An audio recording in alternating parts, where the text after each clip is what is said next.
Bah, elle a commencé un petit peu, j'allais dire classiquement, par les écoles de commerce, et puis ensuite, eh bien, elle est rentrée dans une entreprise, effectivement. Ça s'est pas toujours très très bien passé pour l'entreprise au moins, et elle a eu l'idée de créer sa start-up.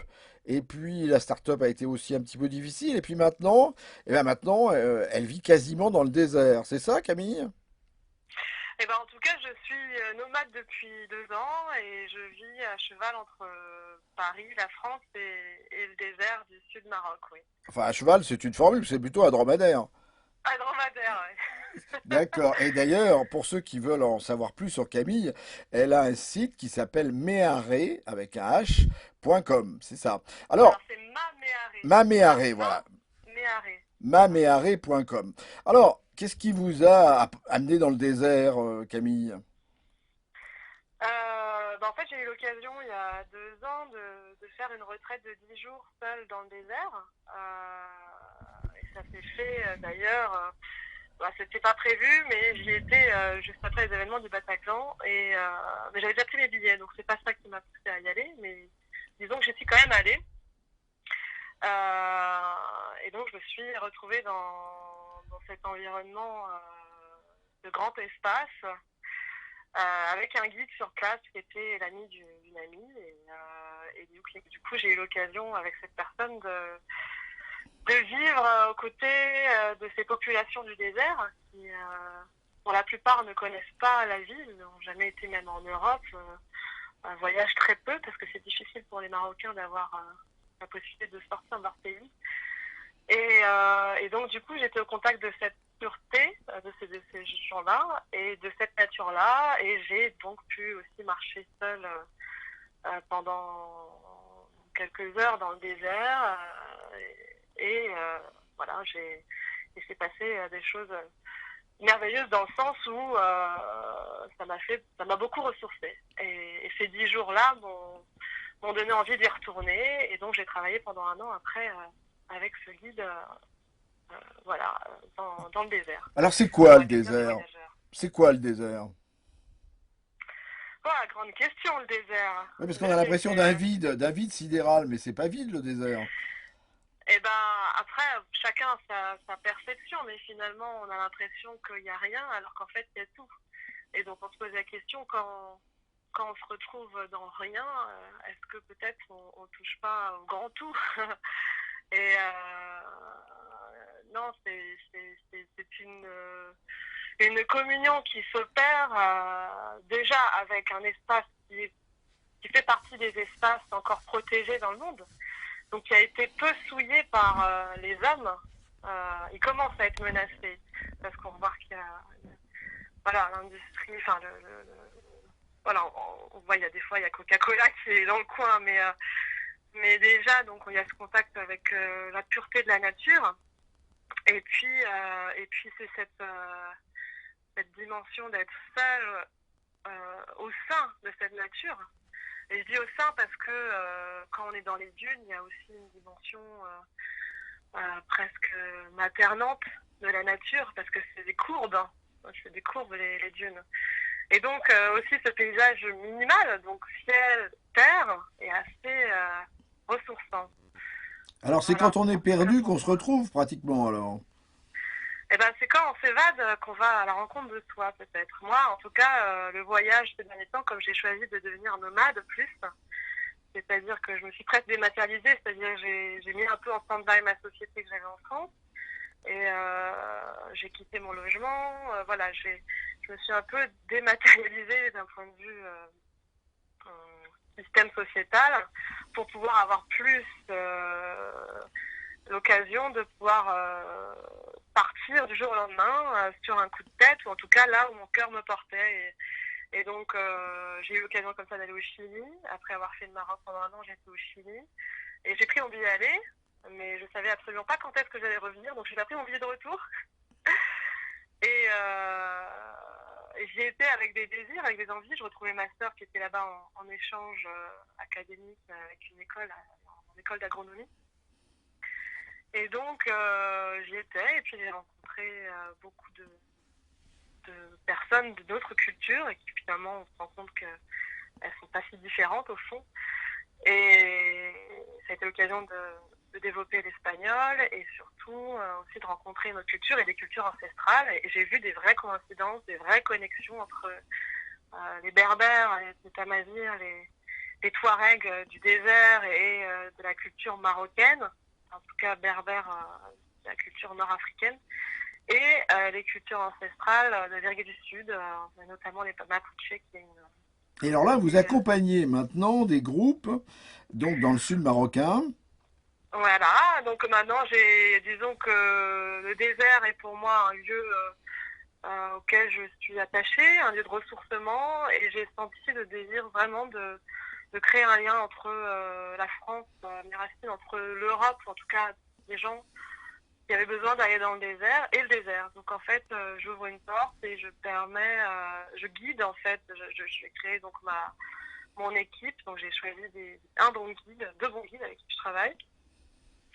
Et j'ai créé donc toute la partie technique et moi j'accompagne donc sur une semaine des personnes qui souhaitent venir rencontrer le désert sous forme de nomadisme. Donc une Néharis, c'est une caravane transsaharienne en fait, c'est une caravane nomade. Donc c'est vraiment regoûter à ce voyage au nomadisme. Nous qui sommes sédentaires aujourd'hui, c'est retrouver un peu ce goût du nomadisme à travers des voyages ou des vacances. Alors Et là, c'est dans le désert, donc c'est dormir on, dehors, quoi. on quitte sur 5 étoiles à Marrakech et on se Voilà. retrouve sous la tente. Même pas de Et ben on tente. dort une nuit à Aurillac et on file dans le désert le lendemain. Et le lendemain soir, on est autour du feu à manger la soupe qui est préparée sur place, sur le sable, par nos deux chameliers cuisiniers qui cuisinent divinement bien, avec le pain de sable qui a été cuit dans le sable et puis c'est parti quoi. On dort la première nuit donc au sud des Agora, donc là c'est vers entre Mahmid, ça peut être aussi au lac Driss.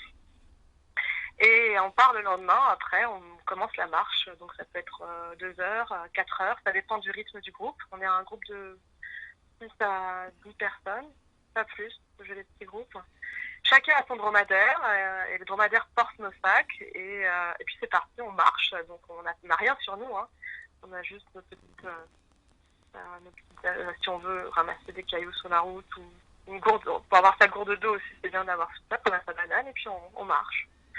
On marche dans le désert pendant 4 jours, voilà, et on déplace le camp toutes les nuits. Et alors Voilà. comment on sort du désert? Comment on s'en sort du désert? C'est-à-dire comment on s'en Ça sort. sort psychologiquement, qu'est-ce que ça nous apporte? Qu'est-ce que ça? Le désert, comment dire? Déjà, c'est une grande respiration. Euh, donc déjà, c'est comme, j'imagine, être un marin en mer, mais seul. C'est-à-dire qu'on a la possibilité d'être très vite seul au milieu de la nature dans le désert. C'est-à-dire qu'on est à peine à 500 mètres du groupe, ou même pas 200 mètres. On est dans le silence total, hein, seul avec soi-même dans cet environnement. Mais tout en ayant la visibilité sur le groupe. Donc en fait, on est à la fois seul et voilà, on n'est pas très loin, donc il n'y a pas de risque. Hein. Comment on s'en sort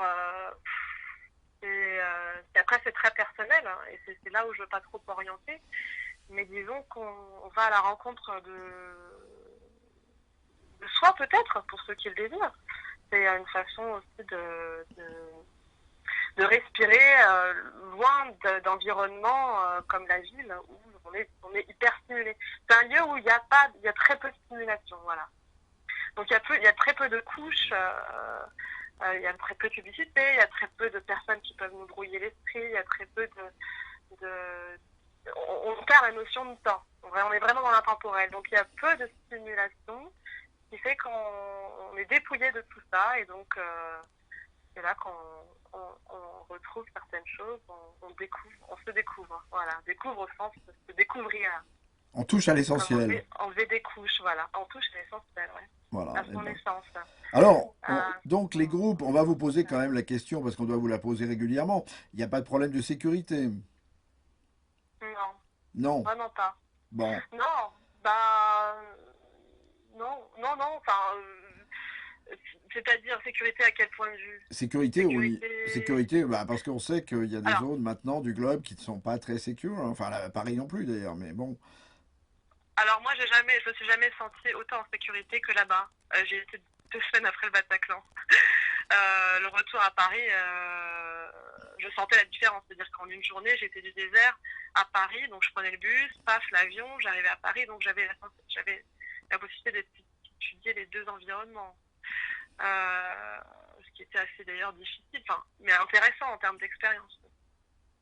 Donc déjà le Maroc, ils ont un système de sécurité qui est très spécifique, c'est-à-dire qu'il y a beaucoup de personnes en civil, des civils même, qui sont employés par la défense marocaine, qui sont donc en charge de veiller sur nous tous, y compris les touristes. Et les touristes sont encore plus protégés parce qu'ils ne peuvent pas se permettre au Maroc, parce que le tourisme est une économie importante au Maroc. Et voilà, les étrangers sont très protégés, vraiment. Et donc là-dessus, ça c'est vraiment bien. En tout cas, moi, ça me rassure. Et aussi en termes de sécurité dans le désert, donc non, il n'y a pas de scorpions dans le désert, dans les dunes, dans les plateaux désertiques. Et les scorpions, ils préfèrent être dans les oasis, donc ils cherchent la fraîcheur. Donc ils seront là où il y a des palmiers. Les serpents, eux, ils sont dans le grand désert. Donc il faut vraiment s'enfoncer dans le désert, il faut marcher des kilomètres et des kilomètres pour croiser des serpents. Donc il n'y a pas de risque non plus. Et puis il n'y a pas d'autres bêtes. Hein. Y a pas de... les moustiques, ils sont tellement... Il manque tellement d'eau qu'ils sont atrophiés. Donc il n'y en a pas trop. Non, j'ai Donc jamais le seul risque finalement, c'est de se retrouver soi-même, quoi. Ouais, c'est un peu ça, ouais. Eh bien écoutez, je crois que C'est vraiment un joli risque, hein. on peut C'est un souhaiter, bon oui, risque. oui, on peut souhaiter à nos auditeurs d'aller sur votre site mameare.com Mhm. et puis bah, pourquoi pas aller vous rejoindre dans le sud marocain. Eh ben génial. Et puis je cherche aussi des partenaires comme soit des artistes, soit des chorégraphes, soit des thérapeutes ou des professeurs qui souhaitent pouvoir organiser des stages itinérants dans la nature sous forme de stage d'une semaine à travers une méharée. Et ça, c'est un truc quelque chose que je veux faire. Euh, Eh bien voilà. le message est passé. Donc vous Voilà, contactez merci. Camille sur son site. Voilà, Merci beaucoup Camille bienvenue dans le désert. Merci et à beaucoup. bientôt. Merci, À au très bientôt, revoir. Jacques.